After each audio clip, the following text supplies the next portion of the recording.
Peter, a few weeks back you said something like,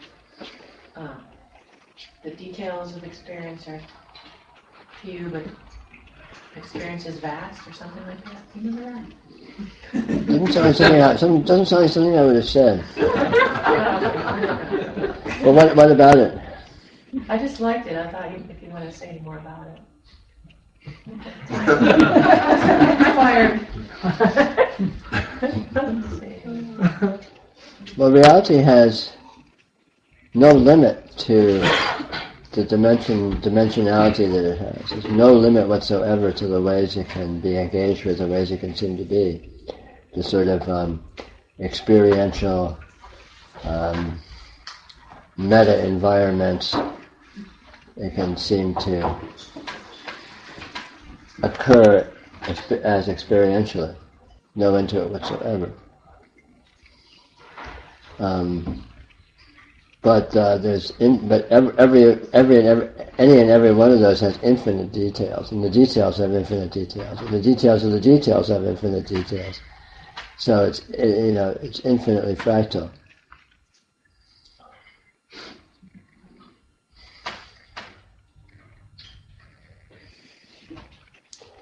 From the point of view of yoga, it's always best to engage with the details, because they're concrete, they're explicit, and they're accessible, and they will immediately reveal themselves as transcending what you thought they were. And being less concrete. Well, ultimately, yeah, in a certain sense. But the point is that that's discoverable. If you aim for sort of vast, meta dimensions and all that, you're liable to just get lost in your own squishiness. Whereas if you go to details, the more concrete the better. Whatever that happens to be experientially for you, then you have a really specific sort of you have something to play with, something to investigate that will reveal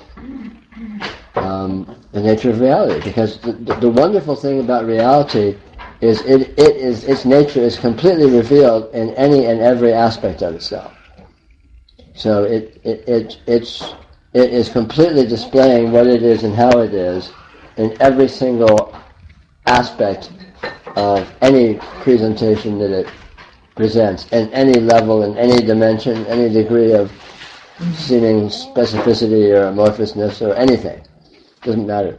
In other words, any experience whatsoever, if you do noticing with it, if you're with it directly, experientially, engage with it intimately and intelligently, outside the context of holding it to be anything in particular, you will discover something. And what you discover will be reality itself. Not necessarily the final version of reality, but reality has no final version, so that's not an issue.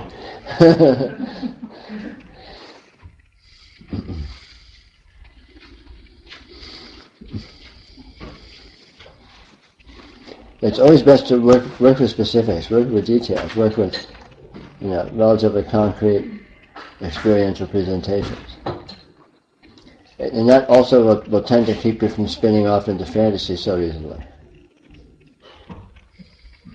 Good luck with that. Well, fantasy is always spinning off, but that's an aspect of reality that's the case, so that's not a problem. But at least you'll be starting from a point of concreteness. Yeah. Experiential concreteness, anyway, which is as concrete as we got.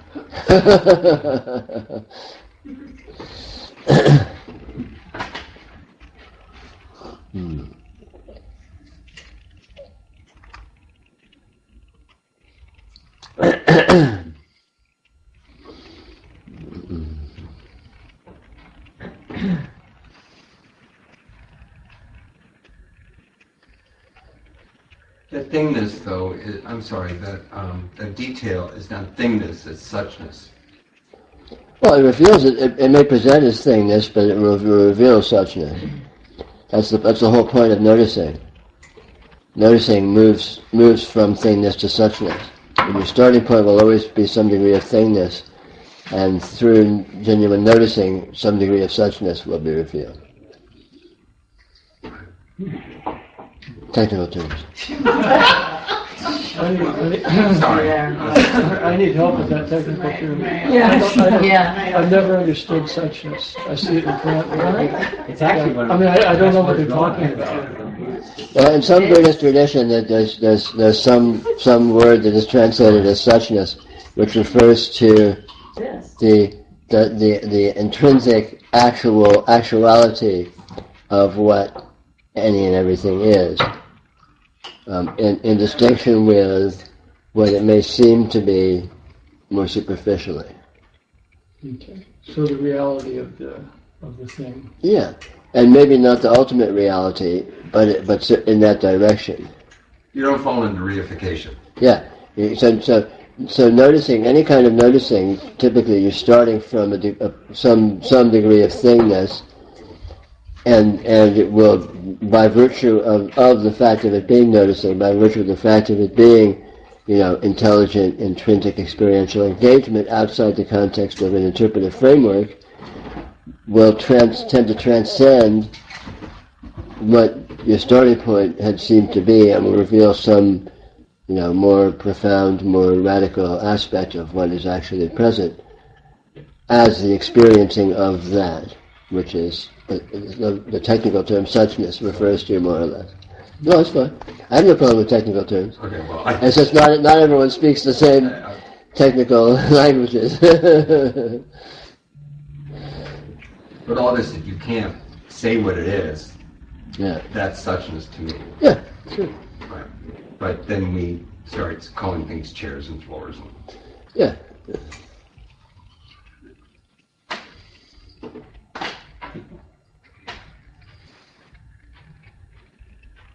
I mean, that's the very essence of noticing, is moving from thinness to suchness, to some degree.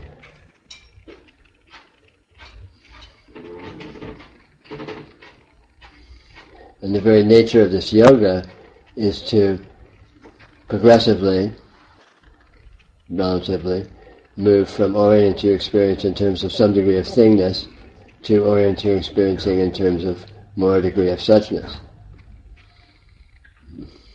Might you say that from some degree of thinking about what is to a degree of just, how would you say it, awareness or just... Sure. I mean, there's a lot of different aspects to it.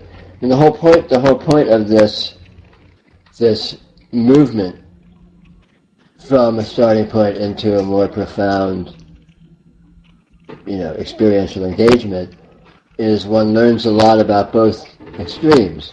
You learn a lot about thingness by moving to suchness, and you learn a lot about suchness by moving to it from thingness.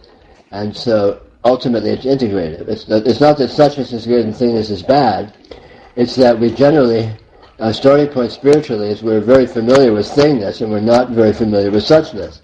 And so this is a kind of a progressive self-education in suchness through direct exposure, accessing it via some degree of thingness.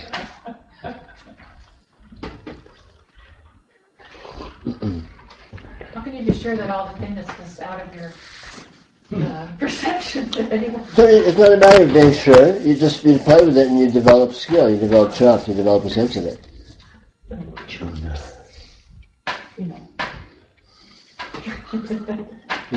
You learn how to do it by learning how to do it.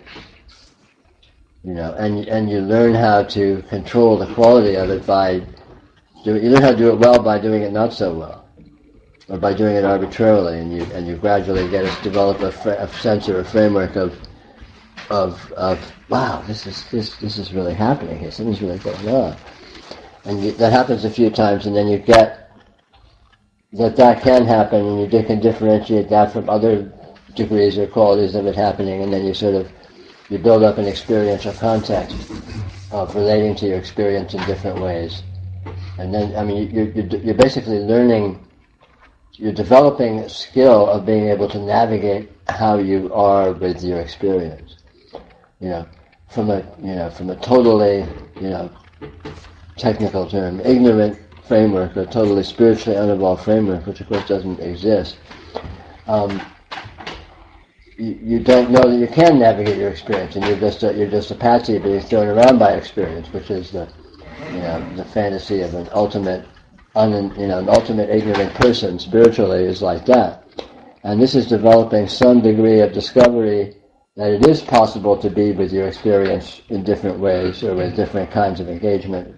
Again, this is not precise. You can't say exactly what this is. But you discover A, that that's possible, and B, you discover tricks of how to do it. And then you take advantage of that doing, which becomes a path of discovery. Yeah, that navigating thing, that's tricky. I mean, that's pretty subtle. It is subtle. I mean, it's... But, moving from thingness to suchness you could describe that as navigating. I mean, it's not a spatial kind of navigating. It's a different kind of interfacing. Yeah. I mean, the word navigating is metaphorical at best. But it refers to that there's actually some options, there's some variables in terms of how you are with your experience, and this whole process, it takes advantage of that fact. And you discover how to take advantage of that fact. It's impossible to verbalize or to, structurally deconstruct it or analyze it, so it's something that you have to discover for yourself. It's like learning to hit a baseball or something. You learn the sweet spot, you just learn how it happens, and if you can say this, that in terms of the multidimensionality of different ways to hit a baseball, you can find your way of navigating into a zone where you're more likely to hit it better. And it's something you can develop skill. You can develop skill at that navigating, maybe. Or being an artist, you can develop skill of finding a way into a mindset that is most facilitatious.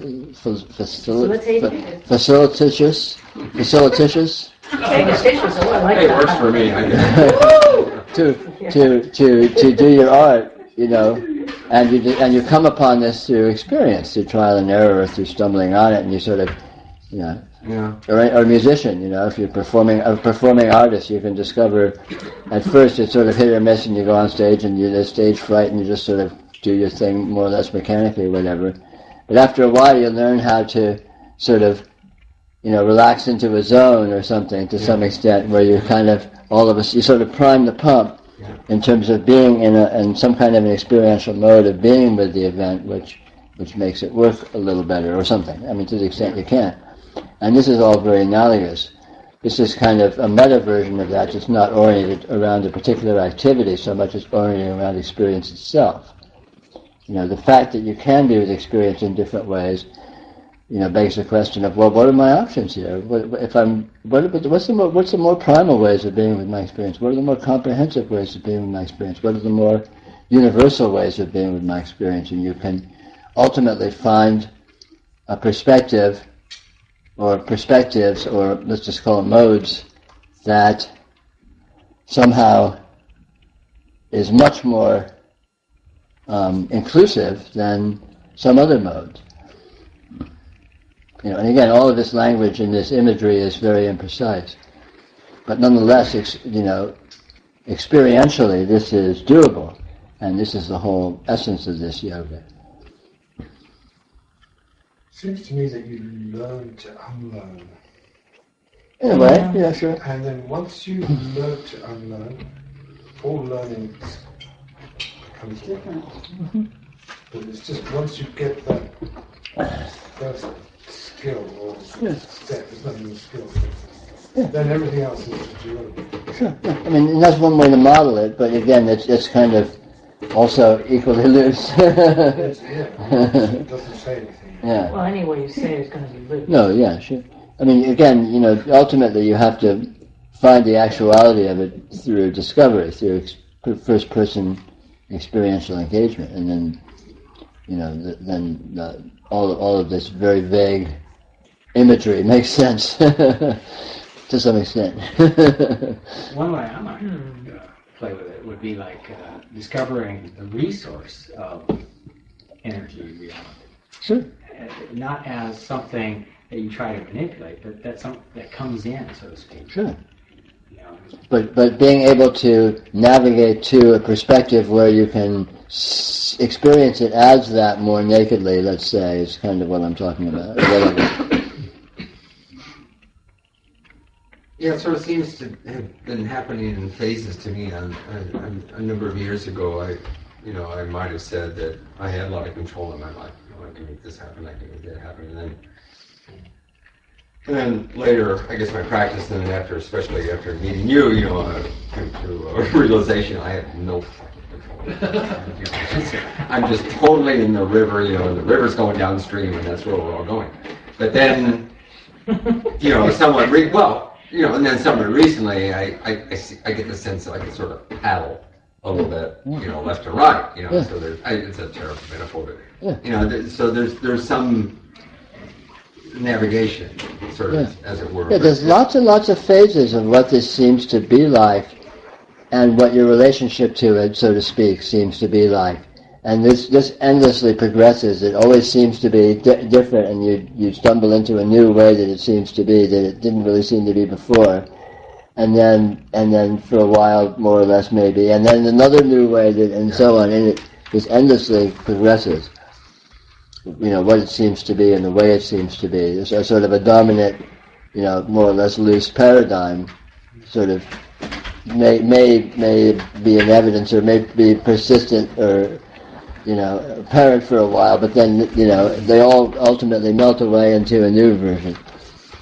So does that continue to happen forever? Forever.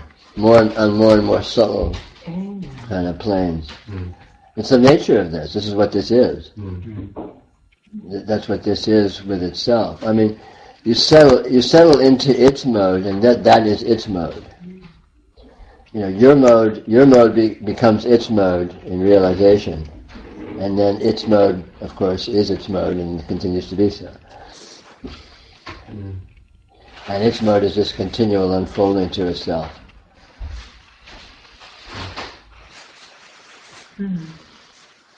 Which is what it's always been, and it's what your mode has always been, but this is a matter of coming to progressively recognize that more and more profoundly until it gets to a point where there's absolutely no distinction makeable between your mode and its mode, which could be said to be realization.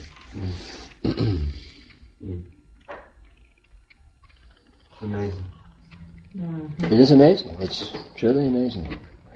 What this event is absolutely. Why does anybody put this on the screen? Yeah, somebody needs to write a great film script for this. Yeah. Hopefully a comedy, right? Well, there's been a lot of movies that are very spiritually profound. Yeah. Just with some degree of metaphor, Yeah. of course, but inevitably. Versus the volcano. There's lots of them. But of course, they all touch on it in their own way. Yeah, that one. I'll take the red pill. Mm-hmm. That's a good one. What was it? The red pill Matrix. for the Matrix.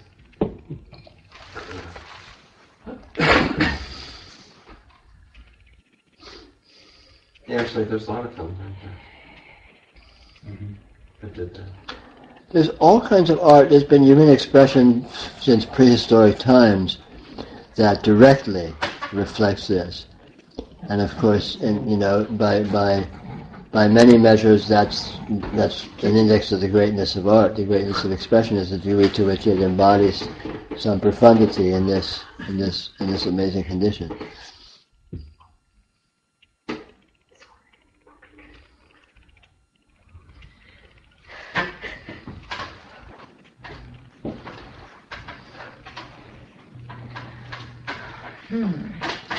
But ultimately, you have to come to it for yourself, and ultimately, it's unexpressible. With inclusion, with completeness. So, There's a question. yeah, a question from the Are you taking from the questions Ethernet. from the internet? Sure, I'll take a question. In a moment of noticing the thingness, suchness, I recently experienced an indescribable feeling of wearing the room I was in, followed by a panic and anxiety. Can you comment? Where? Sure. This kind of discovery is quite typical.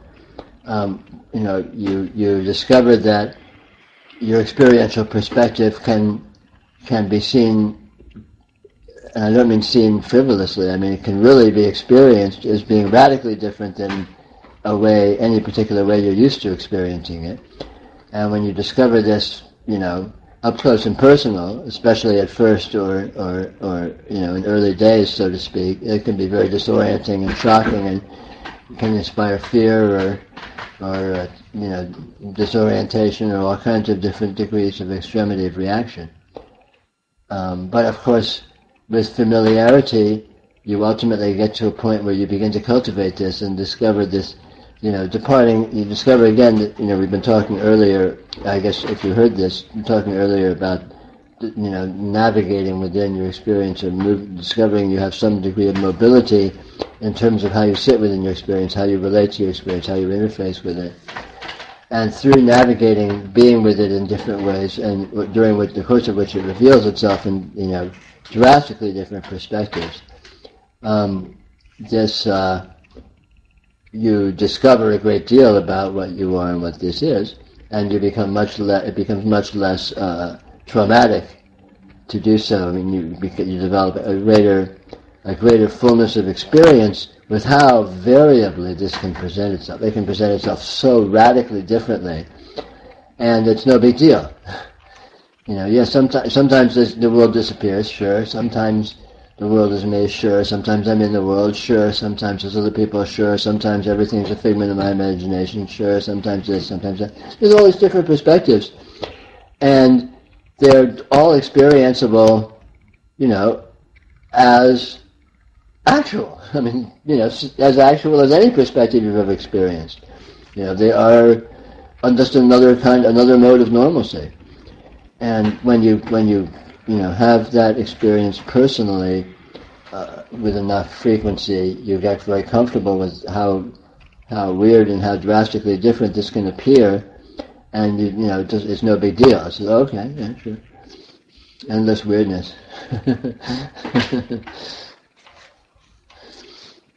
But at first it can be off-putting when we're used to relating to things in terms of a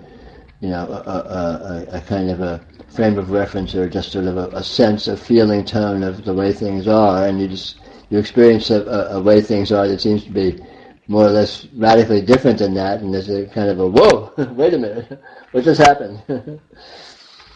But this is good. This is a starting point of an exploration of seeing how far that can go, seeing how far you can take that. And the answer is, there's no end to how far you can take it.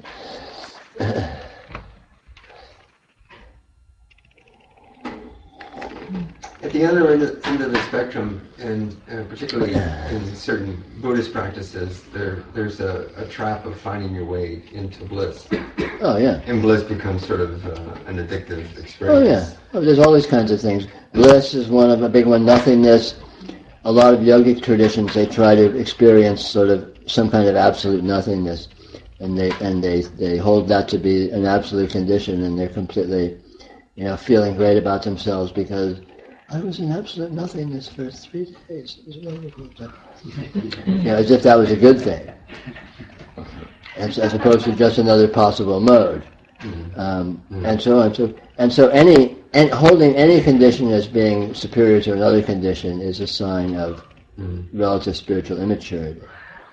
Spiritual maturity comes from discovering more and more profoundly the way in which this can appear as anything whatsoever and is always just itself.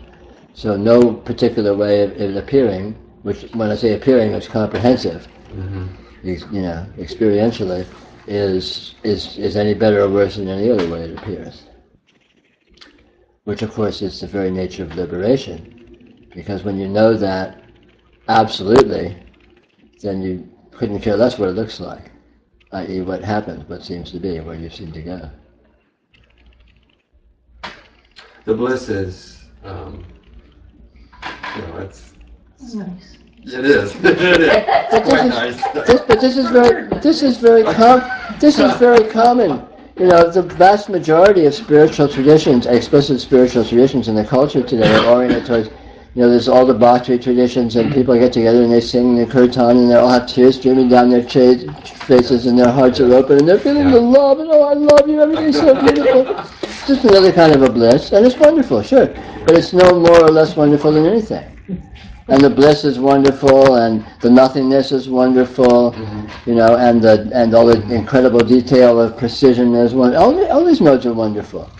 But when you start getting addicted to one and think it's special and develop the fantasy that you're getting something by being with that mode, you know, the bliss is better than the not bliss, and when I go to the bliss I'm somehow getting some transmission or something or other that somehow, you know, that just becomes a vicious circle that reinforces the addiction.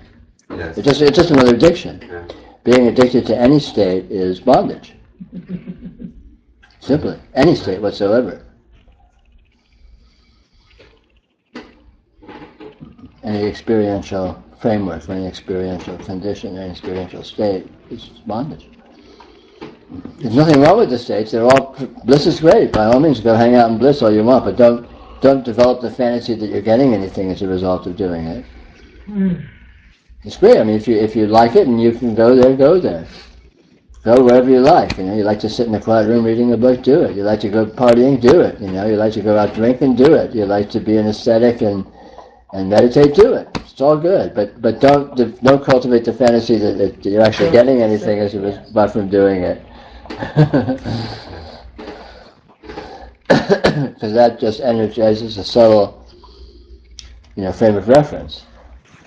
Any assessment, any value judgment that this is better than that solidifies a false worldview, because that kind of a value judgment is based on the intrinsic assumption that there is a this and you can differentiate it from a that, and in actuality that is not the case, because it's reification.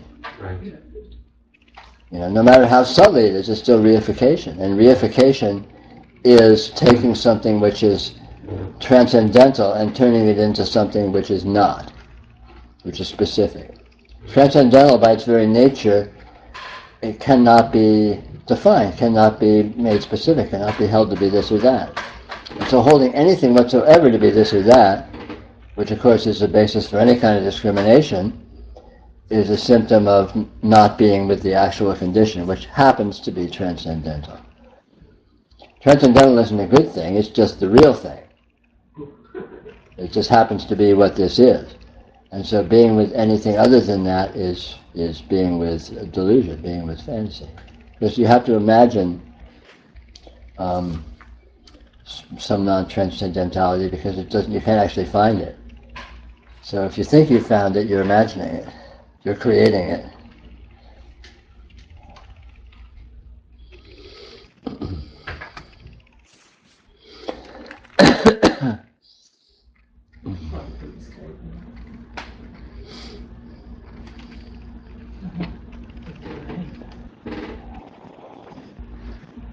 Again, we have a few more viewers now. I'm sorry we weren't broadcasting earlier. We had some technical problems. I thought we did.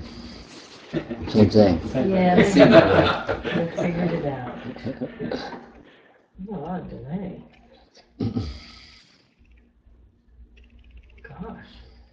A couple of minutes worth of delay.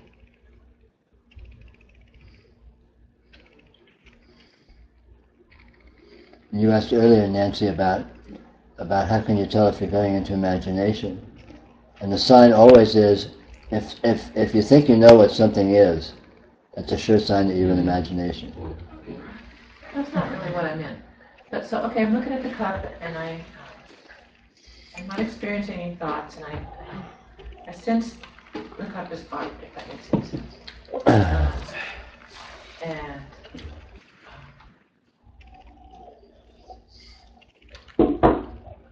but I don't always see or experience anything more. Another time I might. But it would be more than what? If there's a what, that there could be more than, then that's experiencing it as something. See? If there's not more, then you're imagining a not more, because a condition of not moreness would have to be, I don't know, this is maybe subtle, I don't know if I'm putting it very clearly. I don't know if I am either. To imagine a not moreness means that there is a something that is there to be potentially more than, and that right there is a sign of imagination. Well, imagining the not moreness That's what I is mean. already imagining something. That's the point. You're imagining something. The fact is, you can't tell whether or not it's more. And then whether or not it's more is open-ended, and that is the more. And it doesn't matter. And it doesn't matter at all. The more is not more. The not more is not more than something. The more is more than anything. You lost me. It's not important. Okay. It's No, sometimes I'm with experience, and I know I'm in experience, That's great. and I feel a lot of stuff. That's great. I feel a lot of something I can't, That's great. And other times I just feel like I'm looking at a piece of blank paper, and I'm not getting anything. Yeah, sure. And I Okay. think, have I turned off a switch inside here somewhere? Because Yeah. I know I'm in the present, but I'm just not.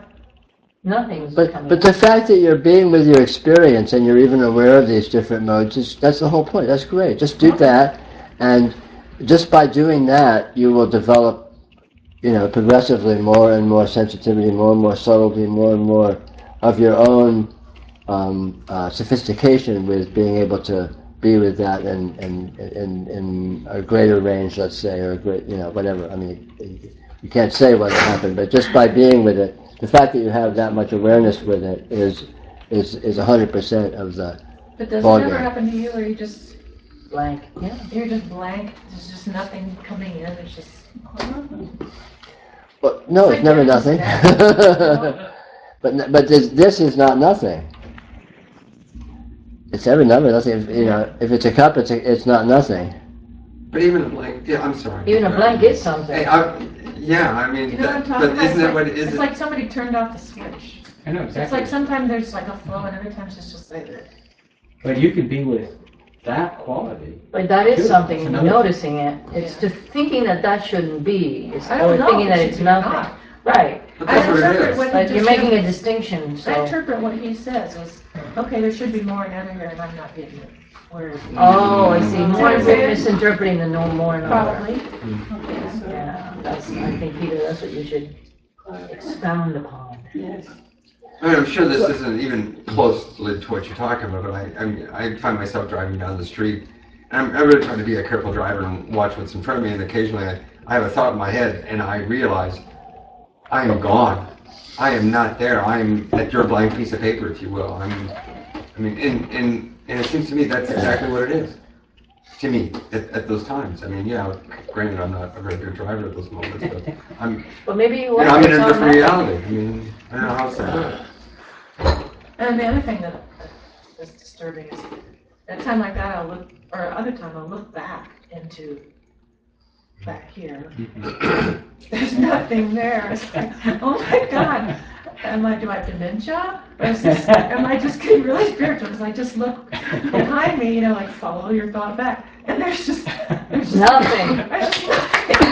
I love that. No, this is all very good. Okay. The point is, don't qualify. That's All right. right. Don't qualify. Just be with it. I'm still Be with it however it presents itself, and the fact that you're engaging with it directly and intelligently, and I don't mean analytically intelligently. I just mean, with Directly.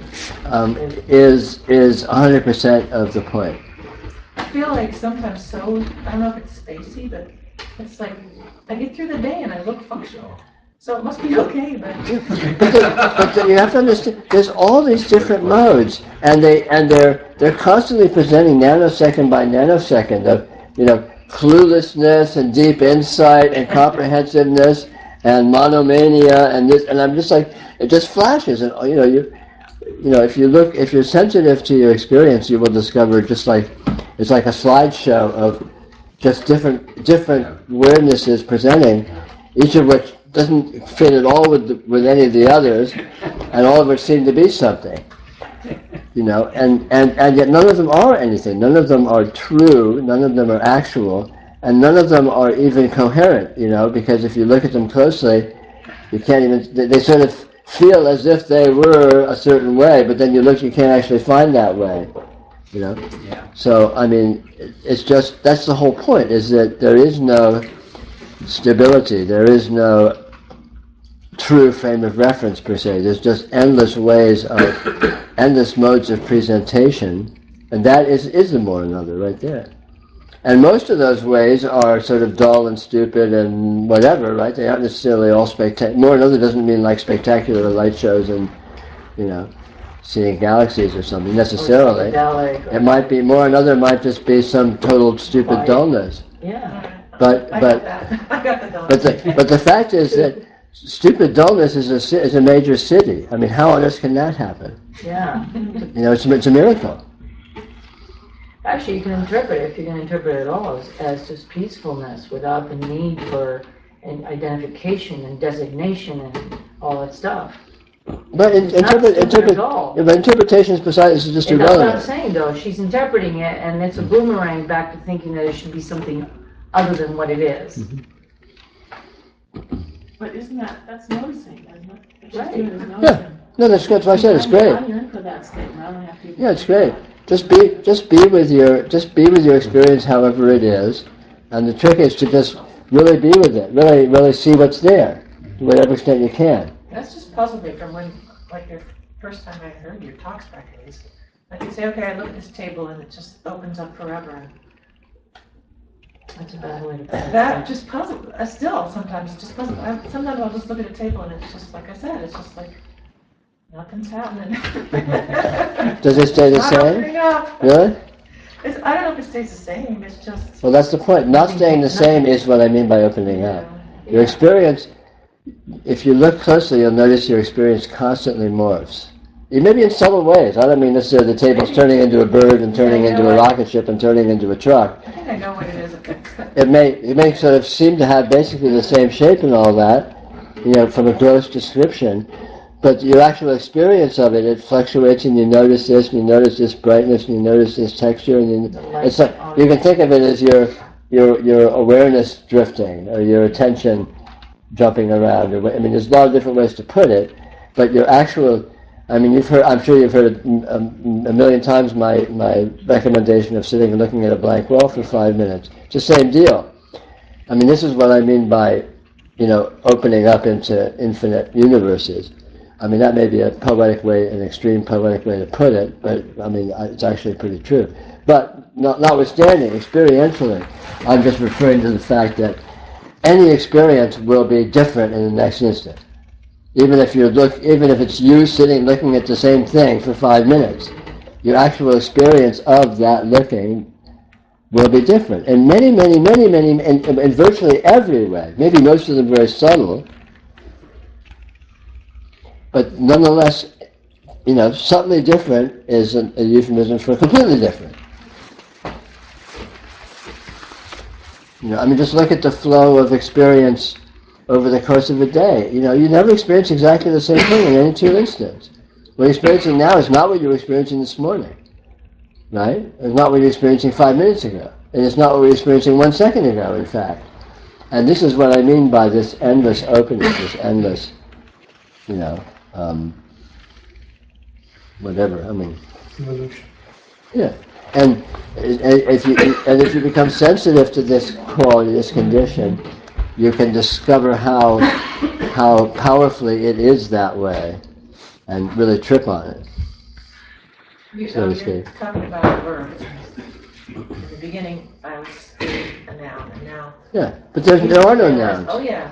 The table is not the table. The table is your experience of the table. Yeah, as a noun, and trying to see it. Yeah. It doesn't go anywhere. No, but there are no nouns. That's the point. Nouns are imaginary, because the only noun is experience, an experience is not a thing, but an event. It's That's probably what's happening to me is I'm noticing, but I'm noticing within the framework of objects. exactly, and this is Everything just goes. right, exactly, and this is exactly what we're talking about. That's what I mean by a worldview or a conceptual framework, because those objects get defined into existence essentially in your imagination. As like an imaginary categorization of, oh, this is a cup, this is a table, this is a floor, this is a house, blah, blah, blah. The this that you're referring to, of course, is experiential. But as soon as you sort of finish the sentence, this is a blank, you're jumping from an experience to sort of a category, which is basically imaginary.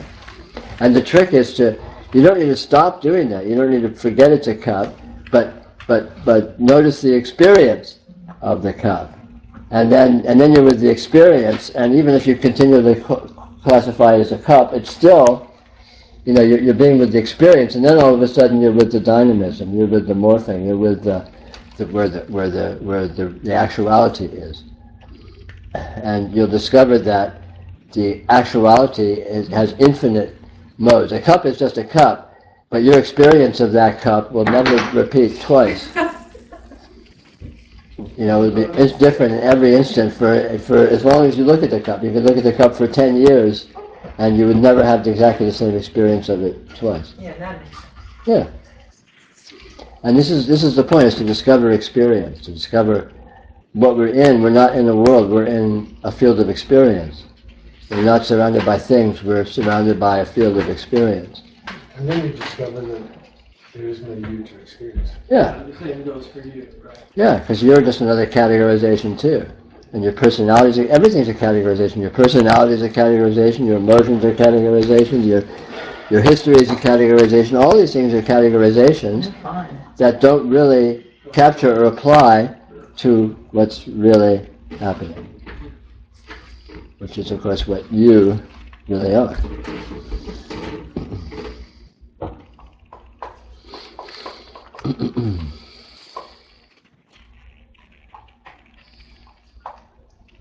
There's quite a lot of lag time tonight.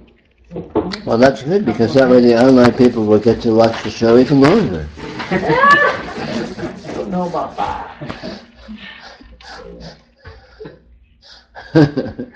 To me, like a lot of, how can I say it, a lot of looking can seem to happen in a certain realm, or a certain modality, when in fact the modalities themselves are all, like you're saying, they're all moving and changing, Yeah. and that's just kind of like another dimension. Oh yeah, there's endless dimensionalities. The modalities themselves are changing. Yeah. The way you're with each of the modalities is changing. I mean, there's just, dimensions upon dimensions upon dimensions upon dimensions, and every set of them is infinite. Yeah. And there's no limit to how many there are stacked into any given experience, let's say.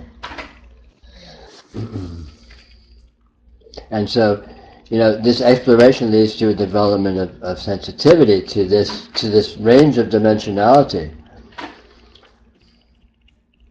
Not leading to becoming an expert in classifying them or anything like that, or making a list of them, but just you get a sense of, wow, in any instant there's infinite dimensional experiential engagements happening.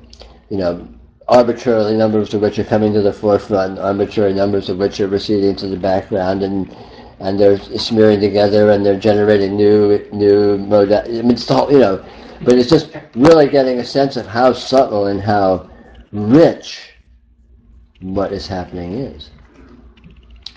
And especially how multidimensional is a very good way to put it. How multidimensional it is, which is intrinsically freeing, because instead of being stuck in some linear dullness, you're at a nexus of absolute infinite dimensionality, and it's really hard to feel stuck in that. It's really hard to feel stuck in it.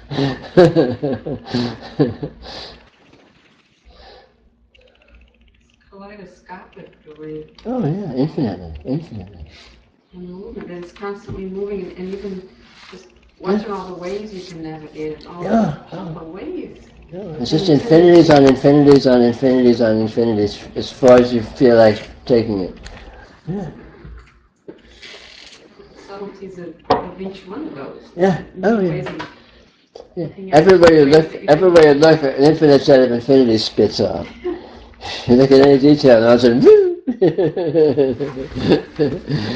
and each one of those, another infinity splits off from. It's just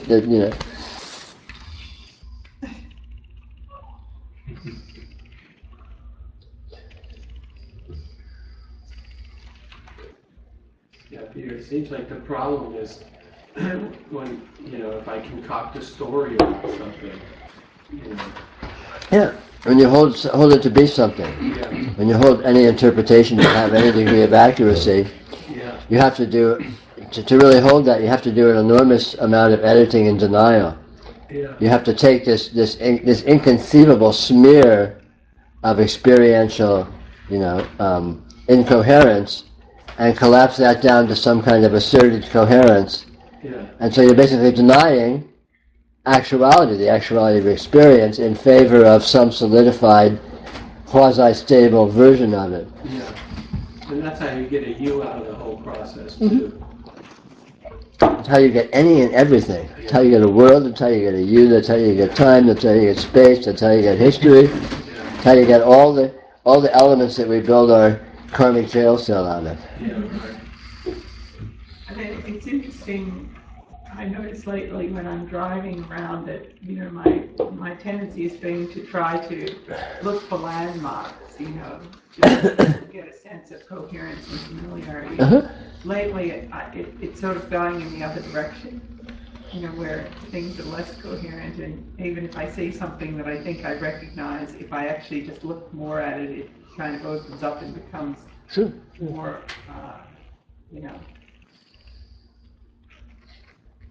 it's just interesting in that respect. Yeah.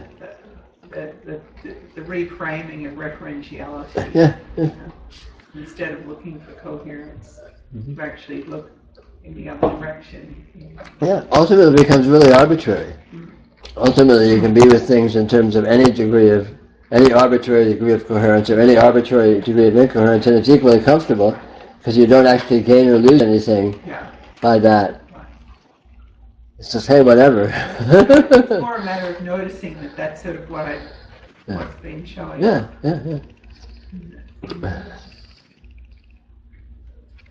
And the motivation for wanting coherence is interesting too. Yeah. But see, all that's very good to grapple with because typically we have a lifetime history of orienting to coherence.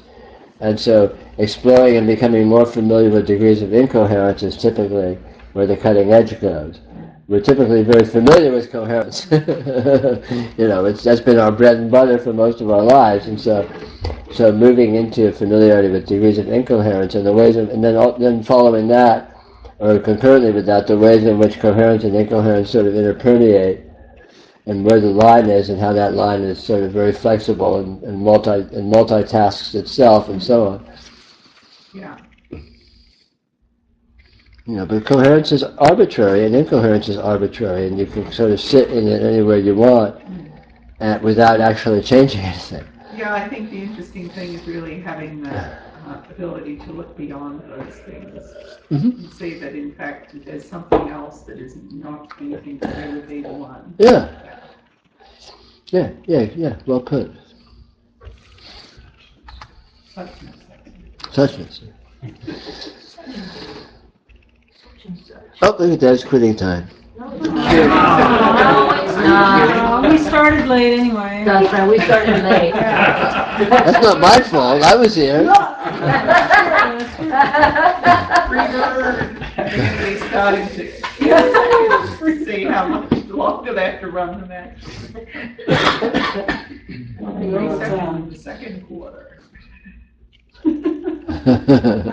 These infinite modalities and the fact that they're changing just constantly. The only way to explain that in the dream is to imagine that the dream is a reflection of this immense intelligence, this inconceivable intelligence that it sort of like enables all of that to happen. And that's another more subtle way of holding it. Because the infinite modalities aren't actually infinite and aren't actually modalities. The changing isn't actually changing, and the intelligence isn't actually an intelligence. But if you're to the point where you're engaging with it that way, that's pretty good. but don't rest on your laurels yet.